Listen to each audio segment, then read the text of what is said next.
because that your future is your future. And that's who you're going to be, and everything that's going to help you become a better person or a stronger person. You got a question? Yes. Do you get to wear colorful socks under your uniform? No. They even tell us what color socks. We have to wear black socks. They tell me what color t-shirt I can wear. I only can wear a navy blue t-shirt under here. I can't wear black or you go home. The men cannot come to work with, one of the young men decided to dye his hair blonde, like the blonde tips, some people do. And they sent him home and told him, pick a color.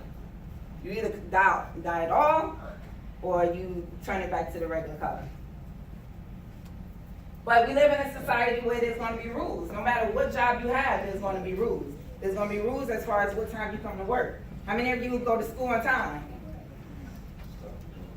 Everybody else is late for school? Yeah. Yes? No. You want to be on time for school. You want to be on time. You want to be prepared. And you want to have your books. You want to have your homework. You want to have everything ready for you for school. I've had the opportunity to work in juvenile also. Work in juvenile. So I work with the Youth Service Bureau. And I work with kids. And even kids at 14 and 15, I had to take them to go to rehab for drug rehabilitation, in-house or outpatient, inpatient or outpatient, because they were getting so far into their drug use that their parents were highly concerned. Nowadays, we are even trained to use what is called a Narcan. Anybody ever heard that? No. There has been an epidemic of a lot of drug use. And the kids and young adults are dying from it. Heroin. They're dying from using heroin. Heroin stops your breathing and stops your heart if you have an overdose. So now we are trained to actually give you this Narcan, which is supposed to speed up you coming out of being unconscious, so that you could live. Can you imagine for a parent to come home, and this is a true story that I spoke to a parent, to come home and find their child on the floor, and they're foaming at the mouth from an overdose from a drug that she didn't even know he was taking, and then you have to call the ambulance and call the police for them to come and revive them? Can you imagine that as a parent or a grandparent or whoever you live with, to have to come home and find your child in that state? No. That's horrible. I tell people the one thing as a child that you are supposed to do is make your parents and your grandparents proud. I remember being in school and teachers would say, don't embarrass your parents. Your teachers ever tell you that? Don't embarrass. And I would say, what? My parents aren't even here. No, they wouldn't say it to me. I didn't get in trouble. But I would think, like, your parents aren't even here, so what does that mean? Why are you telling me don't embarrass your parents? It's not until you get older you realize you are a reflection of your parents. You are a reflection of what your parents teach you. You are a reflection of what whoever is in your house teach you. So if you go out there and you acting up and you're in school and you're not paying attention and you're doing stuff that you're not supposed to do, you know who they're going to say? His parents don't care. Obviously nobody told him that he's supposed to act right in school. Obviously nobody told her she's not supposed to run around in the hallway. Obviously somebody told her she's not supposed to yawn while somebody doing a presentation. So parents want to feel proud of their kids. We want to be able to show you all, especially now with social media. You want to be able to post, oh, little Johnny got an A+, you made high honor roll. You made high honor roll? You too? Oh, double time.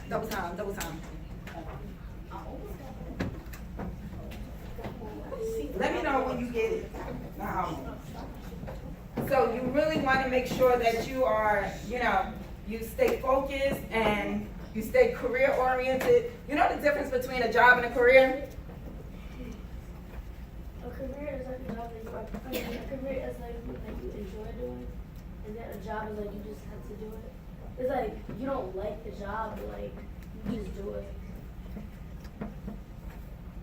Anybody else? Just between a job and a career?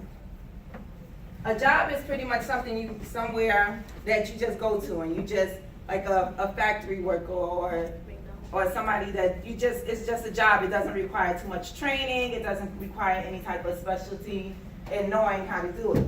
If you get fired, they could replace you tomorrow. Pretty much a career is something whereas you have a specialty in it, you have a background in it, you've been trained in it, and that you're a good asset to the job. Because now they done invested all this training into you. Let me tell you another difference between a job and a career. Money. How many of you like money?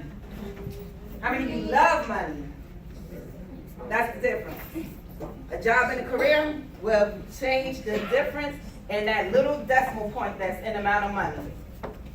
I could give you an example. I work Thanksgiving. I work Thanksgiving or at Walmart now that they open up on Thanksgiving. As an officer, we made $60 an hour. Came home with about $300 for that one day, just to stand around. The cashiers, they have a job, they probably make $10 an hour. Anybody know how to do math? That's a big difference, right? So they work $8 hours, they got $80 that day. I got about $300.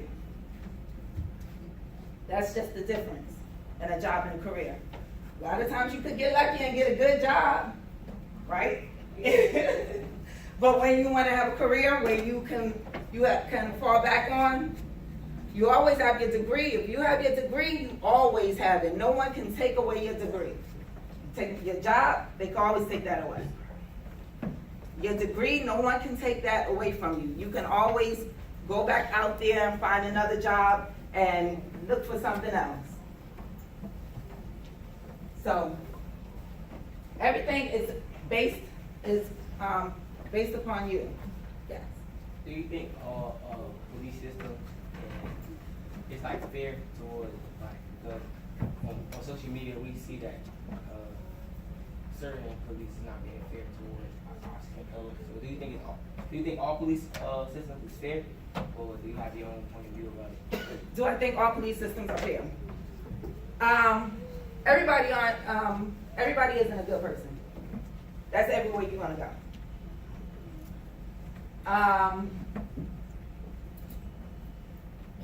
I can speak about myself. I got the job because you can't beat them, you join them. So if that means that they need to hire more African Americans, you need to be eligible for that job. You need to be able to take the test and become a sergeant. You need to be able to take the test and become a lieutenant. You need to be a person in power to be able to change things that you want to see changed. You need to be able to make sure that your career, that you stay crime free. Why? So you can vote. What does voting mean? Voting means you want to vote for the people that change the laws. Voting means that you're going to vote for people who are going to think like you as far as different laws. But if you have a criminal record and they say you have a felony and you can't vote, then you don't have a leg to stand on when they start doing crazy things. Can I add something to that, Officer Green? I think I understand what the young man is talking about, but as Officer Green said, you can't always change things from the outside. Sometimes you gotta be inside the system to change it. I see a lot of things, I see it too. One of the things I took this job for, because I thought to give back to the community and help and do things like this. This is why I do things like this. And if I didn't think that was important, I would be doing it, Officer Green would be doing it. So every job you go to, there's gonna be good people, there's gonna be bad people. But don't let that hinder you from getting a job or saying, because I'm different from my sister. I never wanted to be a police officer. I think she's always wanted to be in law enforcement. I hated law enforcement. I hated law enforcement all through college, even after college. I thought if you was black and you was in law enforcement, you was a sellout. I thought that. I said, how could you have that job? Because all I had, my interaction with everybody in law enforcement was negative, right? stopping me for no reason. Why you stopping me? Oh man, I gotta do this. You gotta. What was I doing? I was jaywalking, and you harassed me because I'm jaywalking. I'm walking down the street. I'm coming from school. Those things happen to me. So I hated law enforcement with a passion. So you would have never told me in high school and college I would have this job. So if you want to make a difference, and I thought I could make a difference in the job, and hopefully I have since I got the job, as Officer Green said, you got to stay clean. Because you never know. What you want to do now, you may say, I hate law enforcement now. 10 years from now, you may say, you know what, that's not a bad job. Or I think I can help get drug dealers off the street. Or I think I can help get, people that assault people off the street. But if you mess up your record while you're young, that ain't gonna happen. And my sister never really got in trouble in school. I'll tell you what, I got suspended in 6th grade. And when I got this job, I had to tell them about that. Most of you guys are probably 6th grade or higher. I had to tell them, I got suspended in 6th grade for what? For fighting. Sound crazy, right? I was a grown adult, college degree, I had worked for a number of years. But that's why you stay out of trouble, for the most part, because you never know what you want to do later on. But everybody is not the same in every job, so I'll just tell you. Yeah, everybody is not the same. You have to make sure that you open up and keep your opportunities open for everything that you want to do. Okay, so this young man wanted to know all this stuff on my belt. Anybody knows all this is my duty belt. All this stuff we carry every day. Is it heavy? Yeah, it's very heavy. It's very heavy. By the time I retire in 25 years, usually people have back problems, lower back problems. So I can go over everything. This here is my OC spray. OC spray is made of like a very hot pepper. We're trained in it. We're trained in the certain amount of feet that you can spray someone to subdue a crowd, to subdue someone. A lot of times we will have to use it if someone is coming at us unarmed, or they're just not complying with what we're telling them to do. So we will have to take another level and use the OC spray. Here's what I would call my service weapon. We get trained in it twice a year. Again, we get trained twice a year in it. You have to score a certain score in order to keep it. Otherwise, you will go into remedial, and if you do not pass remedial, you will be let go because it's part of the job. I tell people, only time that I have to use my service weapon is if someone is hurting you, or you. If I come up on the scene and I see someone hurting you, and I tell them to stop, and they have a weapon, then guess what? I have to come one level higher. I have to come one level higher if they're not stopping. We had a case, an incident in Plainfield. 2 officers came on the scene, and the man was still stabbing a woman, like he wouldn't stop. He just stabbed her. So what do you think the officers had to do? Had to shoot? We're not trained for that. We are trained center mass. So all this right here is what we're trained for. Here is my handcuffs. Back here. They hurt. They do. I'll show you. Here is my expandable baton. So my expandable baton is something I would use as for self-defense or for crowd control. It expands all the way out. If I need to do anything to block, high block, low block, strong side, weak side. If I ever have to get into a fight. Usually it's for crowd control. If we expand it, we can push people back and let them know, get back. Everything is about verbal judo, we learn. Everything is about how you project your voice and your appearance.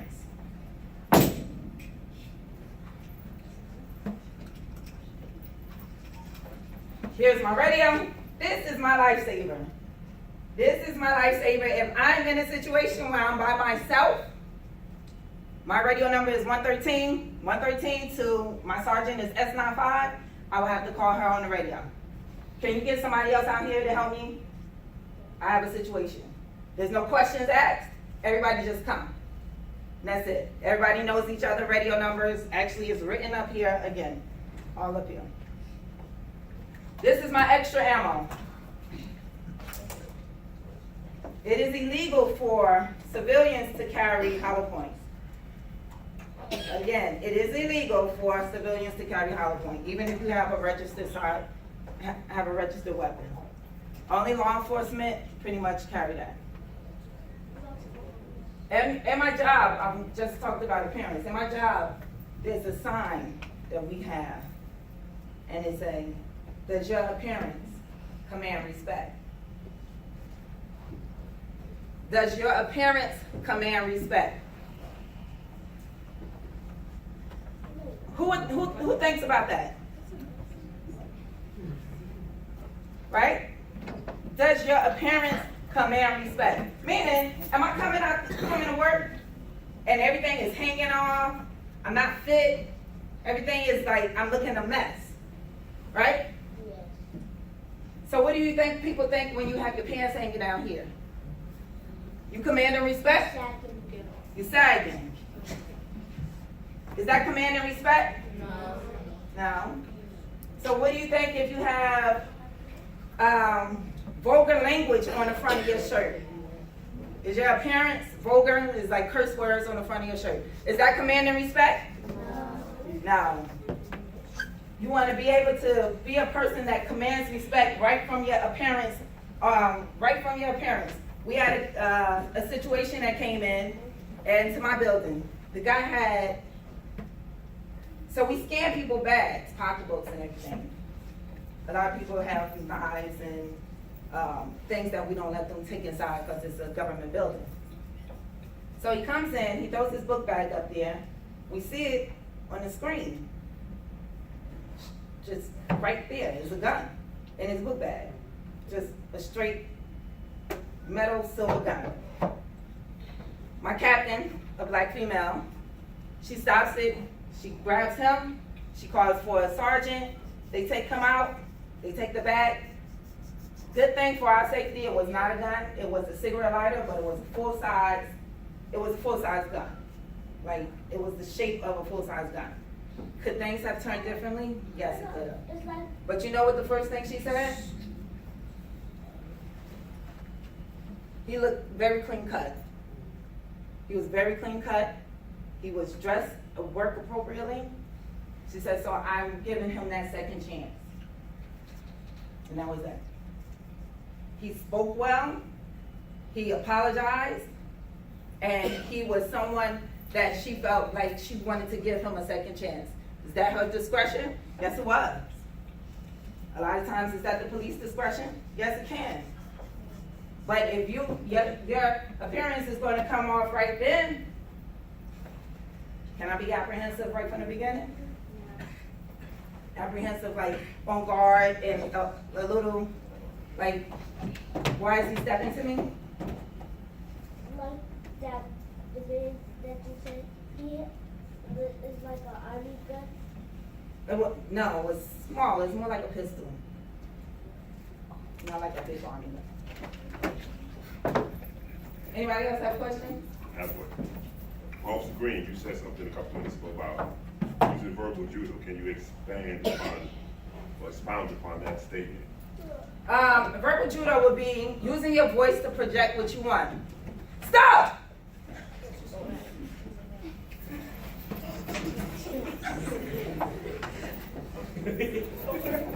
Tell us someone to come here. I need to talk to you now. Using your words, using your voice to project what you need to say. Sometimes it's not always that easy to arrest someone.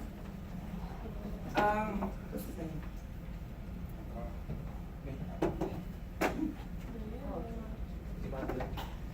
Don't worry. You got insurance? They covered on the Salvation Army. Okay, yeah. Go ahead, all right. Nah. Oh, come on, you get paid for this. Oh, yeah, good. You can pay for that. I hope I have the key. You got your key? Oh. Yeah. This is how we usually will arrest someone. Have them handcuffed in the back. Now what it is, back here, it can continue to tighten. Tighten, you know? You hear the clicks? There you go. Yeah. But if your mouth's still talking, and you're like, God, get off me. I'm going one more. But you're good. So,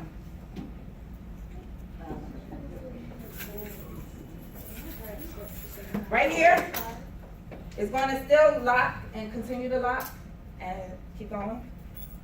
We call this double locking, where we take it and we stop it.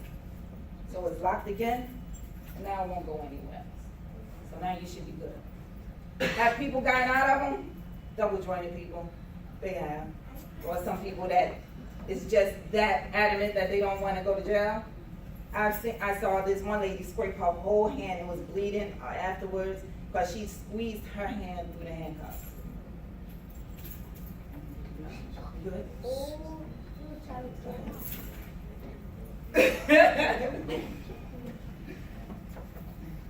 And Officer Green, can your verbal judo be just as important or more important than your hand? Physically, yes. Yeah, No, that's We all try? no. guys, no. What I want everybody to remember from this also is that even though she has a gun, she has OC spray, she has her handcuffs, she has her baton and all that. And every time I speak to somebody, kids always ask me, have you ever shot anybody? That's the first question they have. The ideal is not to shoot anybody. The ideal is to talk, because your mouth will get you out of more jams that your gun will get you into. Because once you pull your gun, at that point, it ain't no going no higher. Can I excuse the teenage council for break, please? Okay. Go ahead, guys. Or the big money makers. You get paid for that? Yes, you extra. You get double for being put in cuffs. But just remember that. I don't want everybody thinks that the first time something happens, you run to your gun. That doesn't happen. You have to talk, you have to think, and you have to speak, and you have to give commands. Now, sometimes you gotta get them forcefully, depending on the position, but you don't go, people think you go straight to your gun and grab your gun to get out of trouble. That doesn't happen. Usually, your mouth will get you out of more trouble than anything else. Gun is a last resort when it's considered a deadly situation, as the officer said, for somebody else, or the officer, or one of her co-workers that are in trouble. Before that, you can use your mouth 1,000 times more than you're ever gonna use your gun. So you gotta learn how to talk, you gotta learn how to give commands, you gotta learn how to be, like I said, you judo. Sometimes some people you gotta be loud with, some people you gotta be consoling with, some people you gotta be soft with. It just depends on the person. Some people do it better than others. I'm not good at verbal judo, because I like to scream at people and say, hey, do this, and if you don't do it, we going up one real quick. So Officer Green is probably. Yeah, I'm more the, what's wrong? What happened? How can we help you today? That's me. I'm like officer friendly. Hi, how are you today? That's great. That's me. One for a male, like cop is arresting a female, and they scream rape. What if Like when a male cop is like arresting like a female and they scream rape. well, body cameras. There was a big controversy about police officers don't want to wear body cameras, and everybody has these body cameras. It's the best thing ever. Somebody decide that they want to try to say that. I have it all on video. Our whole interaction is all on video. Now, for a female, if I have to pat her down, for a female, I have to pat her down. I may go all the way here, come up the leg and pat her down with my hands, front of my hands. If I'm in a situation and I have to stop and frisk a male because of my safety and I want to make sure he's not carrying something, I may not use my hands, but I can feel on the back of my hands. I can feel if you have a gun or something, or if you have a knife or something. I may use the back of my hands, so nobody can say I grabbed them or did anything, because I never used the front of my hands. I used the back of my hands just to kind of see if you have anything in your pockets, anything in your back pocket, anything in your waistline, because you have feelings on the back of your hands too, you can feel. So there's different techniques and things that we're trained to do, but again, body camera is great. Police officers have the camera in front, that is great for us. Let me add something to that. And typically, what a lot of agencies do, a lot of departments do, they try to get a female to arrest a female and search a female. So usually when that happens, if you're arresting a female, you don't have to do it. Now, if you arrest somebody on the street, but if you know you're going to arrest a female, they will usually get a female or call a female to the scene to say, I need you to search this individual before they go on, to get past what you're talking about. But again, if I'm, as a patrol officer, like I said, if I'm on patrol and I need to stop you real quick and talk to you, I don't have that time to think about calling another same-sex person to come out and do that. I just need to do a quick, okay, now we can talk. Now I know you don't have anything on you. Now we can talk about what it is I need to talk about. Right now, do you have all of the bulletproof jackets Oh, good you ask. Do I have my vest on? on? Yeah. Nope. Yes. It looks like it. No, that's why. Is it sticking out? No, it just looked like it. So this would be my bulletproof vest. It is here, we wear it. Why? It covers all of my vital organs here. Everything here, my heart, my lungs, my sternum, everything that's right here that will, not to say that you wouldn't die if you get shot other places, but here is where you will definitely, in a matter of a second, bleed out and die. If someone pick up for your money, they go to jail. If somebody take your money, yes, they go to jail. If somebody Yeah, go to jail. they can. Like, how much shots it takes to, like, kill you if you had the best one? It depends. Are they shooting me in my vest? Hopefully my vest working and they don't kill me. Because that's the whole thing. It's supposed to slow down the bullet. So, I don't know that yet. I hope I would never have to know that. When you get, even though you have a bullet vest, right? When you get shot, don't you still feel that pressure of the You still feel the impact. Yeah, you still feel the impact because a bullet comes at a very fast speed, at a very fast pace. So you will still take that impact. It just won't pierce through your chest. You have another question? You have a question?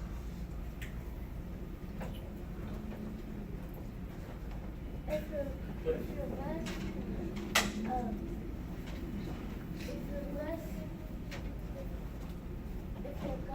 if you don't have bullets for your gun, you can't shoot. If I don't have bullets, that's part of being prepared. That's part of being prepared and being at work prepared. I.e., being at school prepared with your pencils.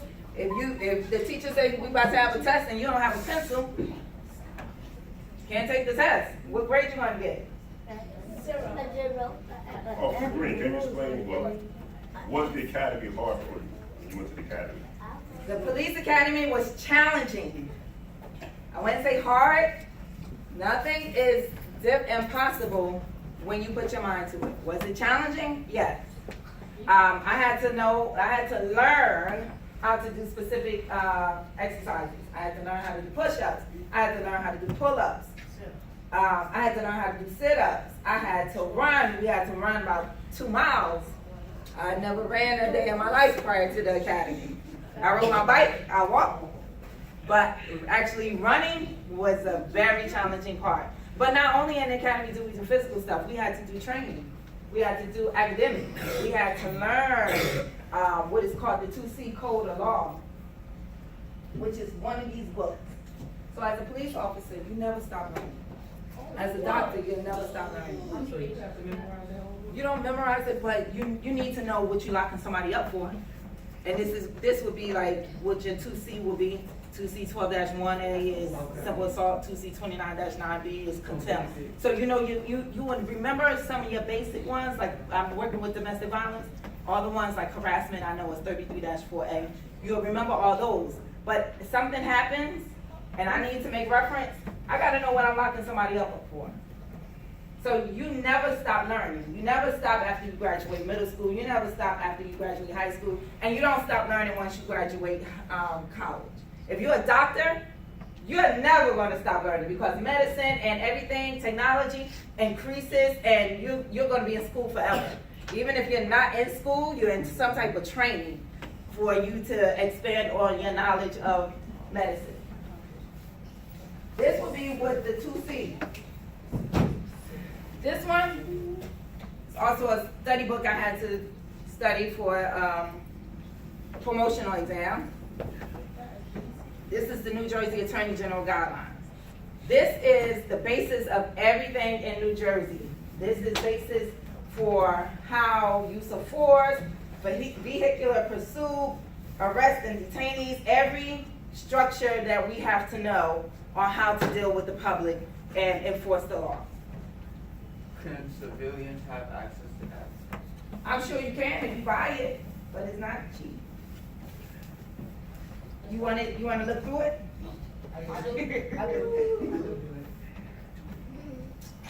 Why do most cops look like they're mean and grumpy all the time?